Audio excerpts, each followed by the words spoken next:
Hello, everyone. My name is Elisa Ewan, and I am the Assistant Director of Alumni Relations at Teachers College. Thank you for joining us for our Alumni Career Development webinar, which is co-sponsored by TC Next and Alumni Relations. It covers a range of career-related topics and features speakers from a variety of industries. This is one of the many ways you can stay engaged to your TC family. I'd like to quickly remind you of a few more ways you can maintain a meaningful connection with Teachers College. 1. Hire TC students and alumni. 2. Refer prospective students to the college. 3. Show your pride by including Teachers College in all of your professional credentials. 4. Share your talent and expertise by volunteering to speak at TC events or by joining one of our Alumni Association committees. And 5. When the time is right for you, support TC financially by donating to the TC Fund. We are especially grateful for the TC alumni who share their knowledge through insightful presentations like the one we're about to hear today, for all of the TC community to learn together. And now I would like to introduce today's event presenter, alumna Barbara Phillips, who will be presenting Building Resilience During Change and Transition. Barbara Phillips is an executive coach who specializes in career transition and career development, leveraging her 20 years of human resources and organization development experience in world-class global organizations. She works at Partners International as a senior career and encore career coach, and also has private clients. Previously, she worked at American Express and Pfizer, focusing on company-wide talent management, competency frameworks, and executive succession planning. Barbara earned her BA in biology from Williams College and an MA in organizational psychology from Teachers College, Columbia University. She received her coaching certification from the Institute for Professional Excellence in Coaching. She is starting her 6th year as co-chair of the Association of Talent Development, New York City Career Development Special Interest Groups. Barbara will be taking questions from the audience during the latter part of our event, so feel free to drop in your questions in the Q&A pane below. We will be utilizing the chat and polling during today's workshop, which is also located at the bottom of your screen. Barbara has provided a handout which you're more than welcome to download. The link will be located in the chat. We will be recording this webinar and you will receive the recording in a follow-up email. If you have any technical or audio issues, please feel free to chat and let us know how we can help. And without further ado, please help me welcome Barbara Phillips. Hello, everyone. Great to be here. Thank you for that very warm introduction. And I'm looking to see who's in chat. And we've got LA, Spain, Taiwan. Love that we've got at least some people from around the globe. And I'm thinking in Taiwan, it might be midnight-ish. Wow. Okay. So, really happy to be here. This topic of resilience is one that is relevant for all of us, not only now, given the last year we've all been through, but it's something that all of us will need for the rest of our lives. And so what you learn here today, you can take with you as you move forward. And in the spirit of just getting a sense of who is on the call, we're going to do a quick poll. What is your primary role at this time? Are you a current student? Are you currently employed? Are you between jobs? Are you retired or other? Just so I get a sense of who you are. Current student, employed, between jobs, retired, or other. Okay, so the majority of you are employed. We've got one student and a couple between jobs and 3 others, so mostly employed. Okay, great. Thank you. So this is important. I want each of you to take a minute to think of one specific change that you're currently dealing with. And if you're comfortable, write it in the chat. If I share chats, I will not say your name, but I want you to focus on one specific change because you are going to be using that throughout this webinar as your reference point. So we have first pregnancy due in June. Congratulations, that's a change. Recent breakup, that's a change. Living with someone, great. Going back to the office after 15 months of working from home, buying a house, move to a new country, full-time to portfolio, part-time, laid off, great. Boss has resigned. Okay, so some of these changes are related to career. Many of them are personal. Think about this change as we move forward and focus on strategies. New blog, graduating, moving to a new place. Wonderful. Okay. Thank you for that. So in a couple words, what's the key challenge of the change for you? What's hardest? What are you struggling with? What are 1 or 2 words that would encapsulate the challenge of the change for you? How would you describe that in the chat? Uncertainty. Uncertainty if I'll have my job. Instability. Self-promotion.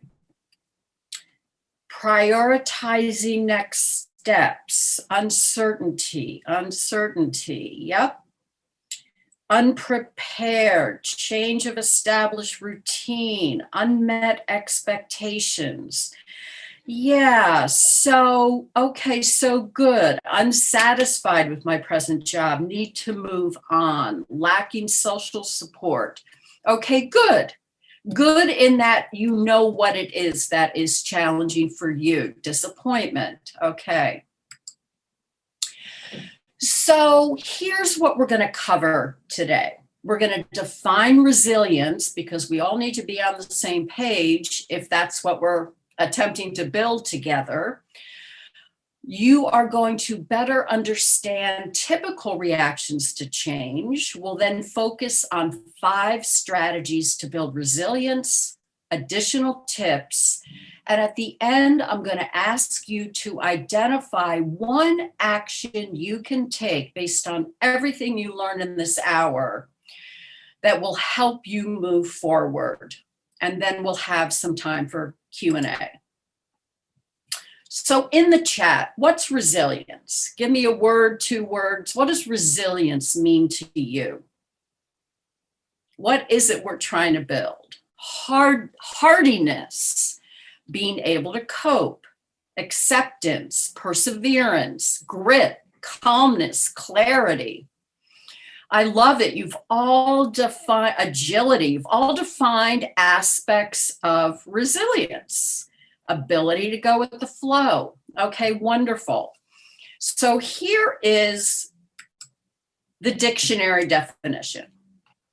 The capacity to recover quickly from or adjust easily to difficulties or change.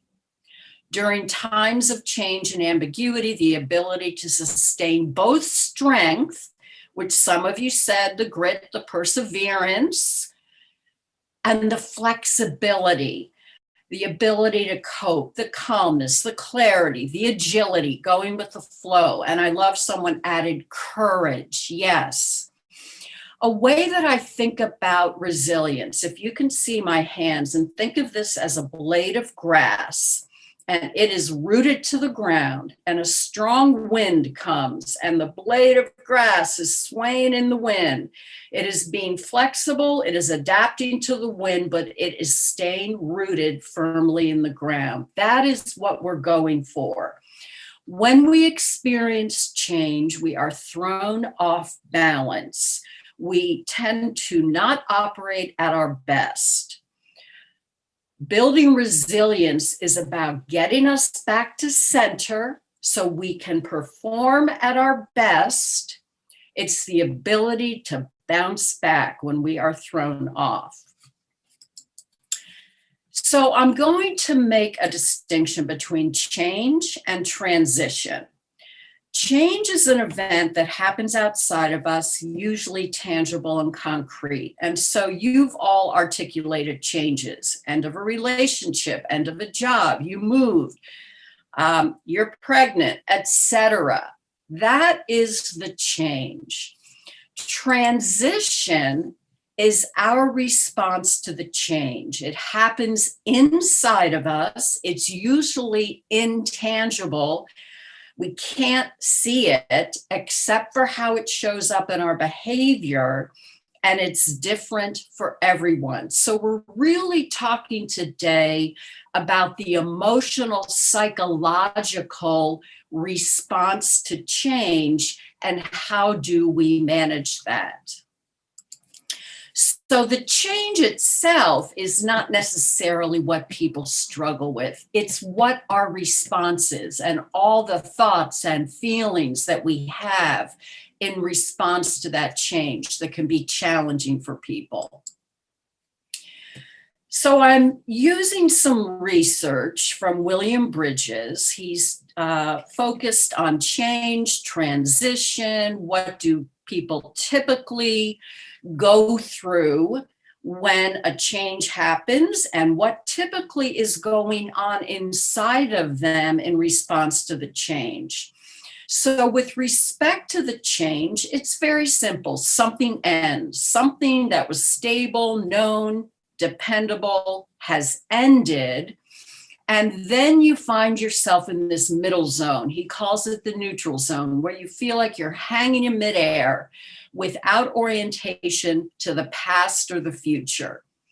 Ultimately, you will move to some new beginning, whether it's a new job, whether it's, maybe it's a new relationship, maybe it's adapting to being single again. When you are in this middle zone, that is the challenging place to be. This line makes it look like it's linear. You can go back and forth. It's not quite that simple. And the neutral zone is often very up, very down, good days, less good days. And different people are at different stages at different times. Factors that impact our reactions to change. If something happens that is completely unexpected, we tend to have a stronger response. A relationship ends suddenly. COVID appears and we have to drastically change our lives.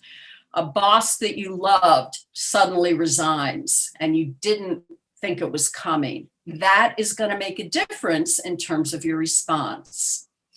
How big the change is. Obviously, the bigger the change, typically the stronger the response. Many of us have more than one life change happening at the same time. You could be ending a relationship, but we still are dealing with COVID. You could be pregnant and we're still dealing with COVID, et cetera, et cetera. So thinking about all the changes that are currently simultaneously happening, that makes it a more challenging situation. The phase of life we're in. One example I like to use, because I primarily focus on people's careers, when I work with people who are in their late 50s, they get laid off from a job, they were assuming this was their last job before retirement, and they're really thrown off. So they have specific responses to change. Whereas maybe you're in your 20s and you just lost your job and you've never been laid off before. So thinking about the phase of life you're in And then we all have individual perspectives about change. I can say that most people don't like a lot of change, particularly if you didn't choose it. There are some people who thrive on it, but most people feel challenged by change. So now let's go to our inner world, typical reactions to change. So when something ends, typically what's going on inside of us, the very first phase, so to speak, is denial or shock. Then moving to resistance, which is all the feelings we feel. And once those feelings start to be processed, we can move towards exploration of what is next. And then once we gain momentum and are more focused on the future, we enter the commitment zone. So let's look at what each of these mean in a little bit more detail. So denial. You may feel shock, confusion, numbness, particularly if it's something that you weren't expecting and don't want. You lost your job. COVID. Downplaying reality, avoiding the topic, don't want to talk about it. You may notice that you are more disorganized than usual, missing deadlines. Some people withdraw. The denial phase usually doesn't last a long time. It's that immediate, like, oh my God, I can't believe this is happening to me. And it's sort of interesting that, with respect to COVID, we continue to have some people who are in denial about that. So denial, you move through quickly, generally. Resistance is where we have all the feelings, the anxiety, fear, sadness, anger, lack of motivation. This is the most challenging aspect of transition. It might show up as frustration or negativity or just feeling lethargy, like this is so hard. And all these feelings are normal and need to be processed. Once we have enough time to deal with those feelings, we can begin to move forward. We start thinking more about what's next. We're more curious. We start taking actions, moving towards this new beginnings, exploring what's possible. And then finally, we get to a commitment phase where we're feeling more hopeful, more engaged. We're learning to adjust. We're celebrating small successes. So again, typically it's denial, resistance, exploration, commitment over time, but you can toggle back and forth because it's not as linear as it appears to be. And so different people, different places on this continuum, different times. And for each of you, you could be in more than one spot on the same day. So we're going to do a poll. Where do you see yourself in the transition process? Are you in denial? Are you toggling with resistance? Are you in resistance right now? Toggling with exploration, toggling with commitment or commitment. So where are you in the transition process right now?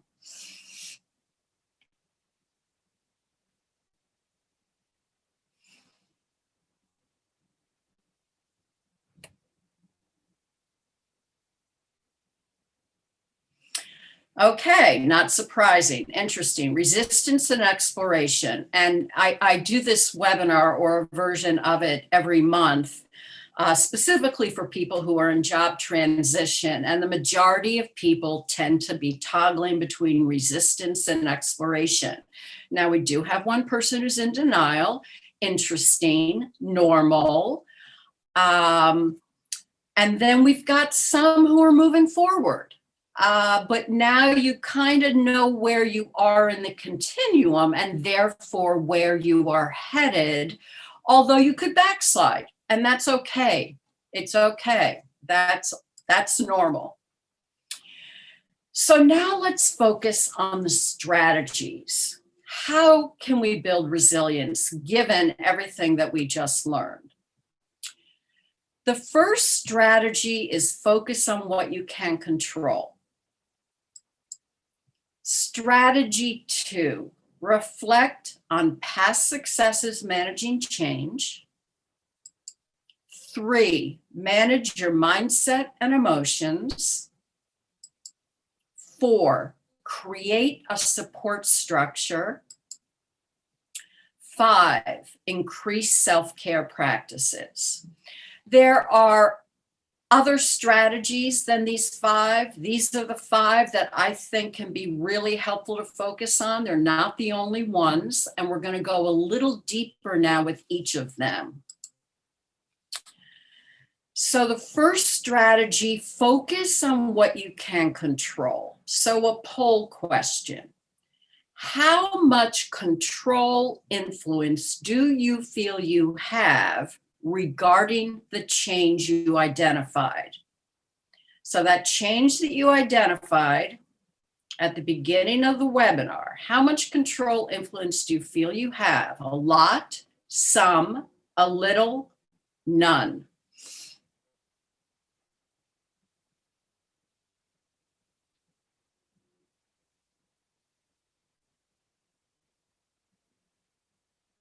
How much control do you have? A little is the predominant answer. A little. Then we've got some, and then a few people said a lot. No one said none. So here is what I'm going to propose. Given that most of you said you have a little control, I would love for you to increase your perception of the amount of control that you have. I am going to suggest you have more control, influence than you think you have. So let's play with this. So consider the change that you identified at the beginning of the session. And we're going to start with the left box. I want you to identify what can't you control or influence about that change. What can't you control? And write it in the chat. So we'll start with what you can't control.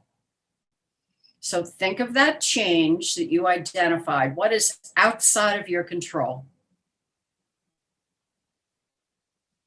Blog, can't control perception or response. Yep. How long the process takes. Okay. Disruption from the other person. Okay. There's a board deciding what will happen to our center and my job. Good. All these seem to be things that are out of your control.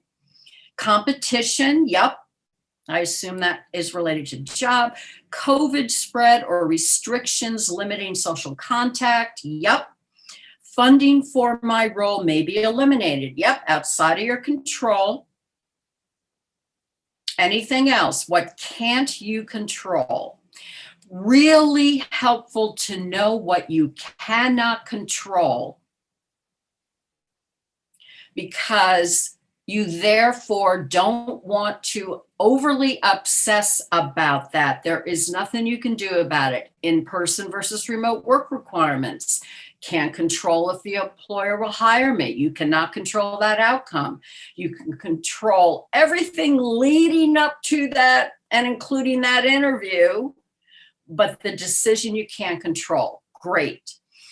Now let's look at what you can control and influence regarding the change you identified. What can you control and influence?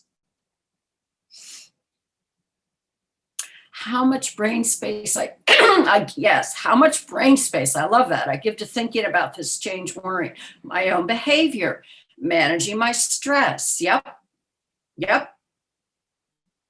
I I can control how much practice I put into interview prep. Absolutely. Promotion, advocating for myself, how tightly I hold on to the conflict, my reactions. Yes. Maintaining my performance, talk to board members who appreciate my work, working on career development, reaching out to people when I feel disconnected, editing resume and cover letters. Great. LinkedIn networking, how I react to the unsatisfactory aspects of my job. You guys are like right on the money. Activating my network, self-care. Fantastic, fantastic. And so by shifting our focus to what I can control our influence, that is a strategy to build resilience. And I'm curious, for those of you that said I only have a little control, any shift for you? Do you feel like maybe you have more control than you thought you did? And you can just say yes or no in the chat. That is the goal of this particular strategy. Yes, but I have to act on it. Yes, having to act. That's often a challenge. You start with your mindset and then you move into action. Same amount of control, but I can lean into the positive parts of the situation. Absolutely. Leaning in to the positive. Nicely said. Okay. Strategy 2. You're welcome. Strategy 2 is reflecting on past successes, managing change. We have all experienced change in our lives. We have all experienced difficulty and adversity in our lives, and we have come out on the other side, and here we are now. We've done it before. We can do it again. And we'll need to be able to continue to do it for the rest of our lives, because the only constant besides death and taxes is change.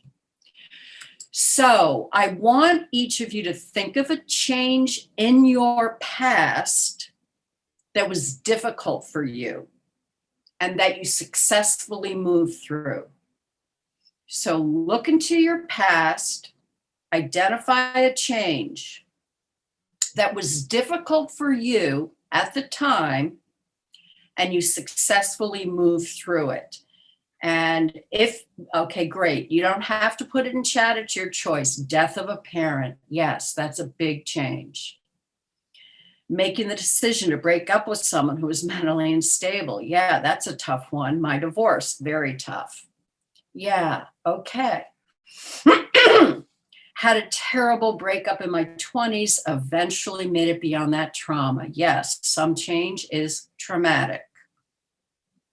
So now, considering that change, think about what inner strengths did you draw on? What inner strengths did you draw on? What was it about you that helped you with that change? The courage to make the decision. Absolutely. Courage. Connection to family. Okay. A couple other questions. Knowing your core values. Absolutely. Patience, ability to see beyond the actual immediate situation. Family and friends for sure. Great. So what resources did you use? You're starting to include resources, asking for help, mindful meditation, therapy, all great. And the support. And some of you have already done the grief counseling. Yes. We all need support when we are moving through something that is challenging. And so you've already done this. What helped you navigate the change? And for those of you that need additional ideas, you've got a lot of ideas in the chat box. So what helped you navigate the change? So now the key question is, how can you apply these skills and resources to the current situation?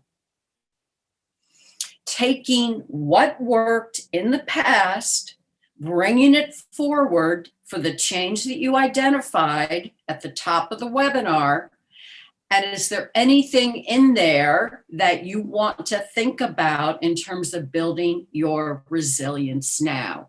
Reach out to network for job search help. Absolutely.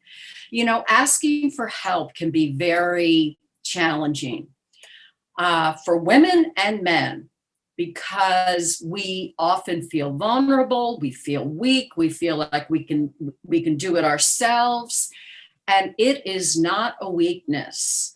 Reaching out to people for support, networking is really important, and it's a skill that you can develop. Moving to strategy 3. Oddly enough, consistent, regular exercise will be in my list. Not odd at all. Exercise maintains my mental health. I think that's great. Regular exercise, love it. Okay, so strategy 3, managing your mindset and emotions. Now, this arguably is the core of what we're dealing with when we're dealing with transition. Change happens, we have thoughts about it, we have feelings about it. That resistance phase of transition, the feelings are the challenging feelings. I've often said, I love the good feelings. I love feeling happy and joyful. But the other feelings, anger, fear, anxiety, sadness, grief, those are hard. And what we think and how we feel, we have more control over this than it might appear on the surface. People have researched how many thoughts does an average person have in a day. And someone came up with the number 70,000, 90,000, which sounds huge to me. And of all those thoughts, the significant majority are negative. And what does that mean? So we are thinking all the time. And some of us are more aware of the thoughts we're thinking than others. This is a practice you can cultivate. Be aware of what I'm thinking. You can just periodically say, stop, notice, what am I thinking right now? Am I thinking, oh, I'm so excited, I'm going to get a job, I only need one? Or am I thinking, oh, it's hopeless, no one's hiring, people have been laid off from COVID? What are you thinking? What are you saying to yourself? Does it serve you? Is it empowering? Our minds think, thoughts come in. That's what our minds do. The greater awareness we have of what's the thought, does it serve me?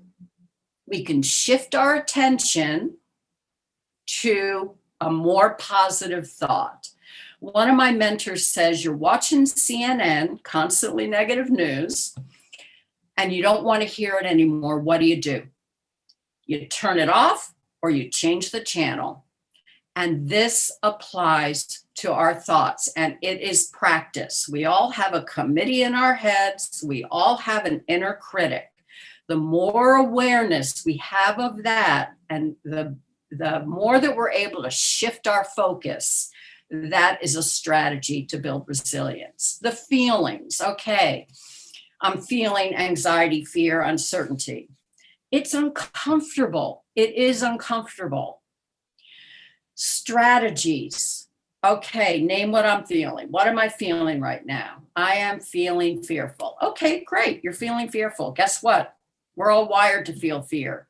That there's nothing wrong with you. I'm feeling afraid. Okay, I'm feeling afraid. I've named it. Now, what do I want to do? Do I want to sit with the feeling a little? Just sit with it. I'm feeling afraid. It's okay. You are not your thoughts. You are not your feelings. You're witnessing them.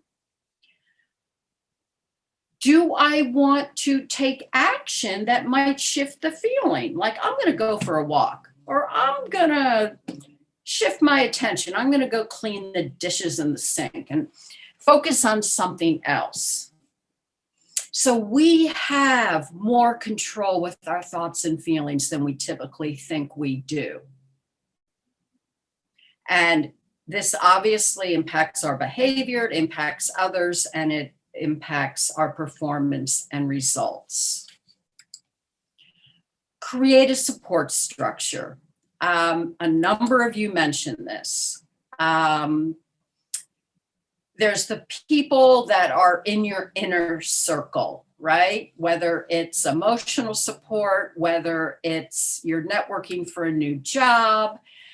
And then there's, the secondary circle, people that maybe are a little bit further out from you, so to speak, in terms of how well you know them, and maybe only occasionally you draw in that group. And then there's people that you could potentially seek support from, but you don't do so presently.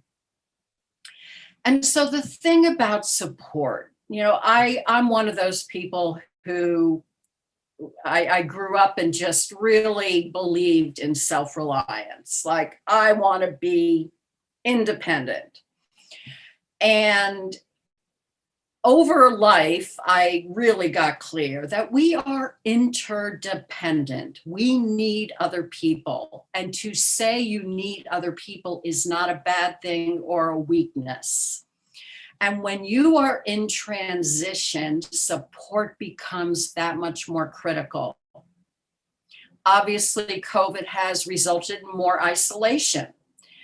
So we've all been figuring out, how do I get the support I need without being able to be face to face? So one distinction I want to make with support: there is emotional support, and then there's support that's maybe advice or insight or guidance. And they're two different groups of people. Emotional support need to be the people that you trust, that you can be vulnerable with, that you feel safe with. People that you want to get advice from or guidance may not be the best people for you to get emotional support from. So think about, who's my emotional support group? And then who are the others? Because not everyone is good at that emotional support piece. I think we have to be very selective who we put into that group. Final strategy: increase self-care practices. I think the concept of self-care has become more commonplace, whereas former generations may have thought taking care of ourselves is selfish. So taking care of ourselves. Now, what is ourself? I think of ourself as having 4 domains. Just one way to think about it. There's our physical self that has needs. There's our mental self, our emotional self, our spiritual self, whatever that means to you. When you are in transition, self-care becomes really, really critical, because you are feeling more vulnerable, you are feeling more uncertain, you are feeling off balance. And the only person who can take care of you is you. Someone coined the phrase radical self-care. I would suggest that when you're in transition, radical self-care is required. So think about for yourself, okay, are there parts of myself that really need something now? And what is it that I can do to meet that need? Additional tips. Gratitude. Be appreciative and grateful for everything that's working right now and everything that you have. I think of Oprah Winfrey as putting gratitude on the map in a big way. And she has cultivated what she calls a gratitude practice. Every morning when she wakes up, she asks herself, so what are 3 things I'm grateful for? Before you go to sleep, what are 3 things I'm grateful for? You can do this throughout the day. When we're in transition, we tend to focus on what we don't have, what is missing. The opposite side of that coin is to focus on what you do have. And it can be mundane. It can be a pillow, a bed, a roof over your head. It's a beautiful sunny day outside. When you start appreciating what you have, it creates a biochemical reaction in your body that results in feeling better, focusing on what you appreciate. Ask yourself, how can I be more flexible with this change? How can I stay rooted but let the wind blow? How can I better accept it? Acceptance of what is, even if I don't like it. Ultimately, we need to get to a place of accepting it.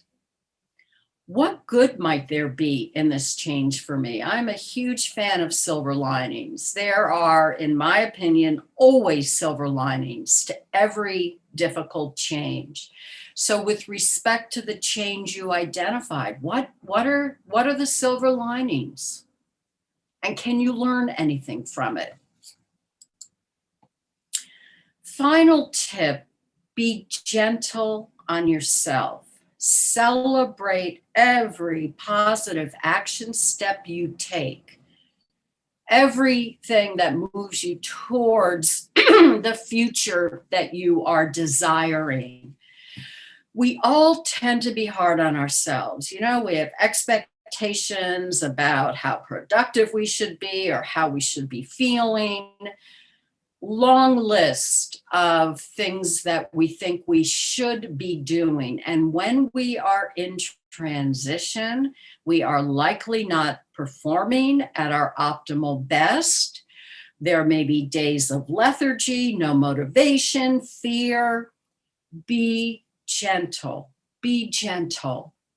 If you were a friend, what advice would you be giving to that friend? Like, take a day off. You don't have to do that today. I love it. I totally wish I would have learned these things as a kid. Yes, should be a fundamental part of our education. What if you don't have a day off? Well, if you don't have a day off, you do your best to manage your boundaries with every day that you are on. That is my initial thought on that. And can you ask for a day off? Summary. There are phases in the transition process. It's not linear. Change is not always easy, but we all have experience successfully navigating change in our lives. Focus on what you can control, what you can influence. Take personal ownership of your transition. Manage your mindset, your emotions.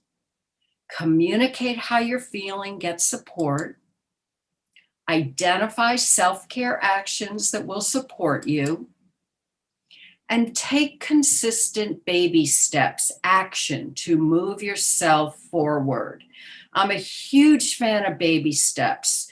One small step I can take today in the direction of where I'm headed. Sometimes we make the future so big and the process of how to get there so big that we get overwhelmed. Every day, if you can just take baby steps, it's like going to the gym. You want to build your muscle, you've got to do reps. But if you do not do them consistently, you're not going to see a difference. It's the same thing with action, consistent baby steps. So speaking of action, what is one action you will take as a result of this webinar to build your resilience? One action. It could be something you want to start doing. It could be something you want to be sure that you continue doing that's working for you. Or it could be something you want to stop doing that doesn't serve you. So this is really where the rubber meets the road. What are you going to do? Just give me one action that you commit to taking, making an effort to be grateful for what I do have. Yeah, and the more specific you can make that, to say, you know what, I'm going to start a practice every morning, every night, whatever it is. I'm going to start a practice and do it consistently. Taking the time to look at the self-care piece, build in enough time. Yeah, it's asking yourself, how am I feeling? What do I need? What is the best way to meet that need so that as an outcome, I'm going to feel better. Try to silence negative thoughts. Yeah, or shift your focus. Shift your focus. If you think you're going down the rabbit hole of negative thinking, get up, move, prioritize yourself and self care. Yes, recognize anxiety. Yeah, it's, all easier said than done, but doable. Focus on mental health, exercise, love it that you're walking, reading for pleasure. Yes, I love that. Yeah, developing habits, the gratitude, and it can take 15 seconds. Put it on your calendar, whatever it is, 7 p.m. every day, gratitude. And you just keep building that practice. Try to choose your thoughts better. So I would suggest that your thoughts are what they are. They just come, there they are. You are not your thoughts, you're the witness of your thoughts. Now, once you have a thought that isn't serving you, now you have choice. What do you want to do about it? The first step is always awareness. I'm thinking a thought that is making me feel worse. What do I want to do about it? You could ask yourself, what's the opposite of that thought? You could just say, and I do this sometimes, stop. S-T-O-P, stop. I don't want to think that anymore. It's making me feel worse. I love moving. Move. You're thinking negative thoughts. Just move. Move. Shift your attention. Okay, so great actions. I'm going to leave you with a quote from Martin Luther King. Take the first step in faith. You don't have to see the whole staircase. Just take that first step. And so when you think about the action that you identified, what is that first step? What's the first step? That's all you have to do right now. What is the first step? You will never see the whole staircase of your life. You never have seen the whole staircase of your life. All you've done is taken a step and then another and another. So what is that first step for you? And so I have completed the webinar, and I am going to turn it over for Q&A. Hello. Barbara, first off, just thank you so much. I mean, with everything that's been going on with COVID and, transitioning from working in person to working remotely and just hordes of other things that everyone has been facing. I mean, it's been really hard to, change our behavior and, looking at to the positives that are in our life. So thank you so much for going through on how we can build resilience and tips and tricks on what we can do to change our behaviors and focus on that. So everyone, I just want to let you know that we're doing Q&A now. If you have a question for Barbara, please feel free to submit them in the Q&A pane below. And I also just want to quickly remind everyone that we are recording this webinar and it will be shared with all the attendees as well as everyone who registered. All right, Barbara, the first question that we have kind of talks about, we talked about that individual reflection. So, going from denial to resistance to exploration to commitment. You kind of talk about various strategies based off of where we are in that journey. So the question is there a best practice to use the strategies in the order that they're presented, or should we use them in a different order based off of where we are in that journey?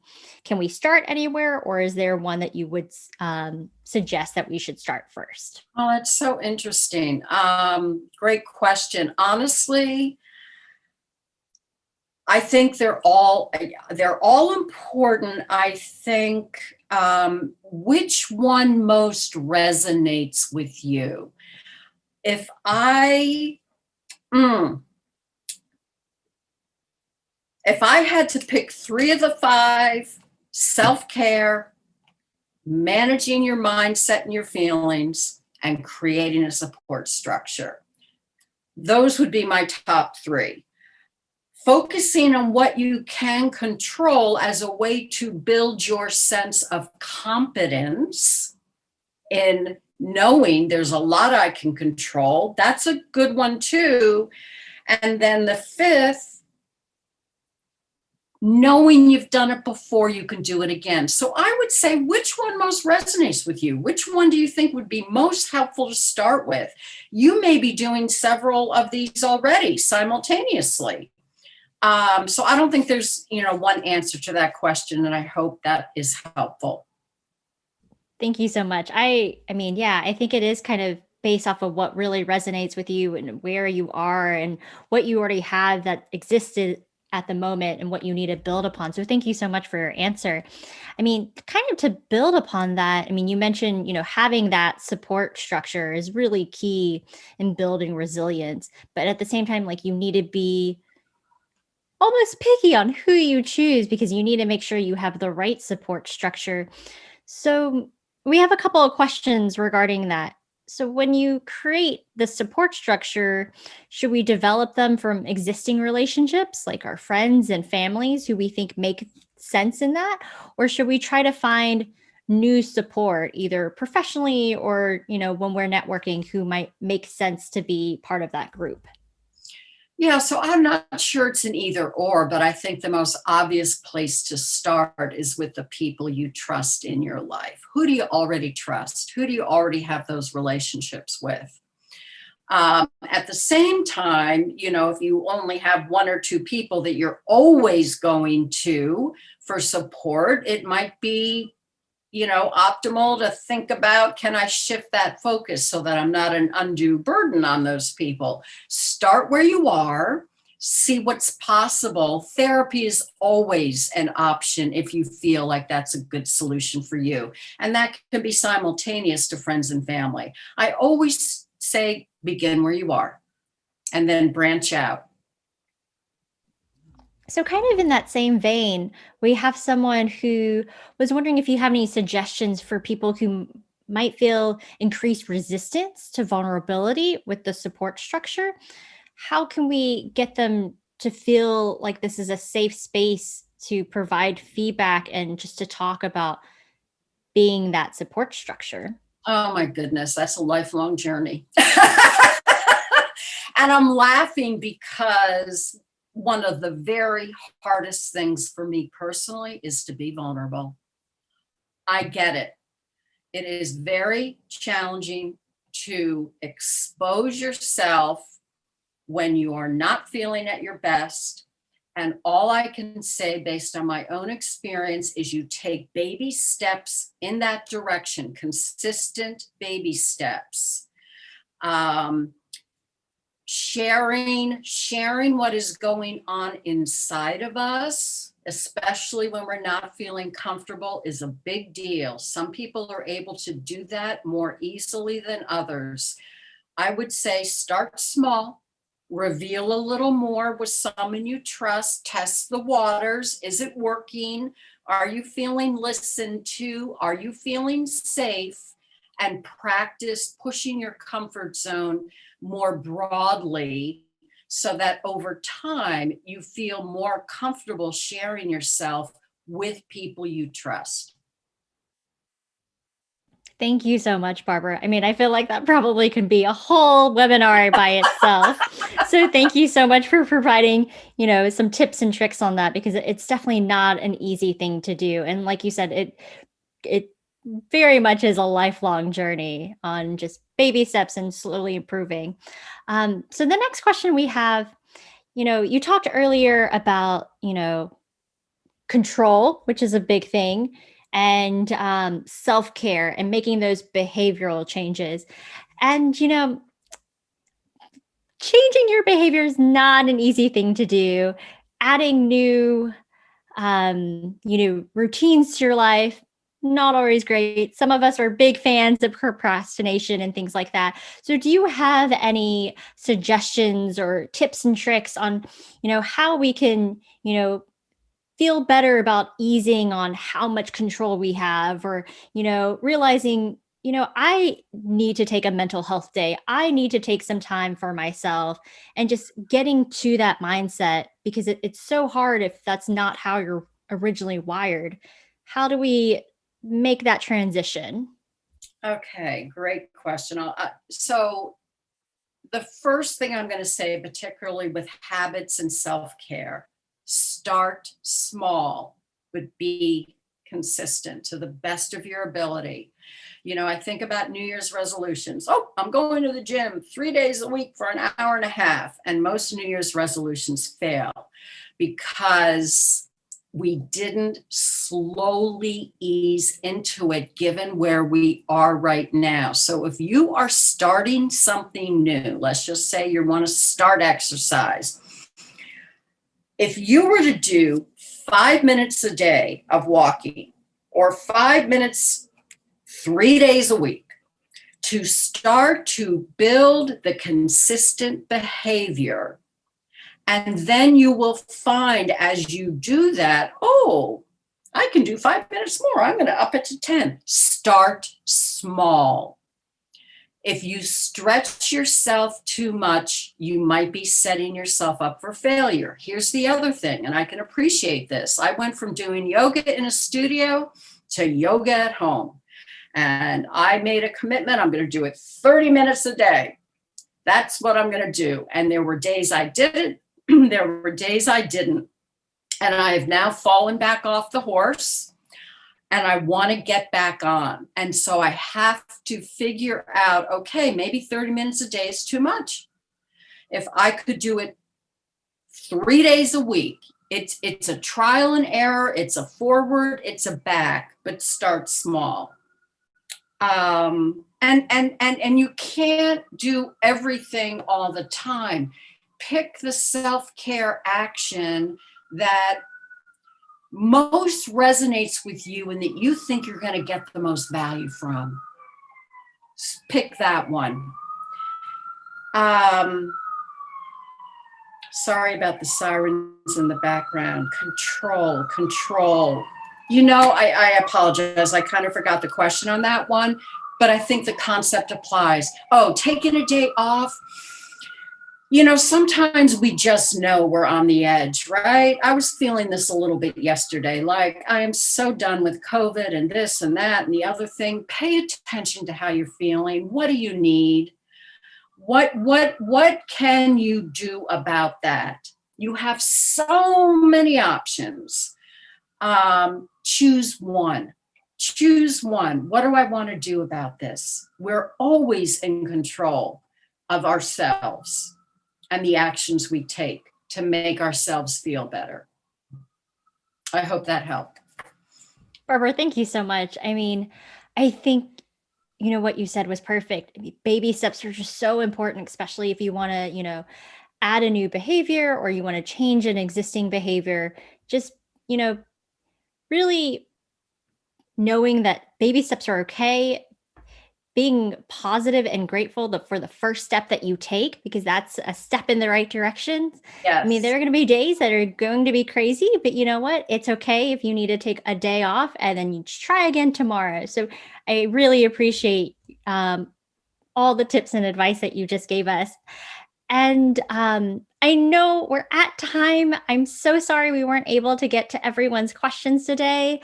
But Barbara has generously provided her contact information, which I think is on the next slide. So if we didn't get to answer your question, please feel free to reach out to Barbara and ask whatever question we didn't get a chance to ask today on our webinar.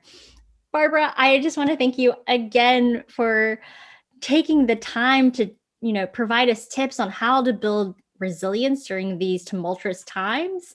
I mean, this is just so important in general, but so much now more than ever. So I thank you so much for sharing this with the TC community.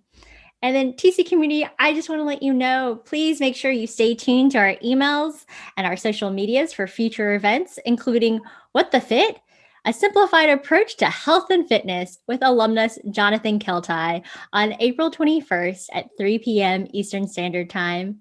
We hope to see you at future TC alumni events. Until then, thank you again for joining us today, and we hope you have a wonderful day. Thank you, everyone. Thank you, everyone, for your active participation. Much appreciated. Be well. Bye, everyone.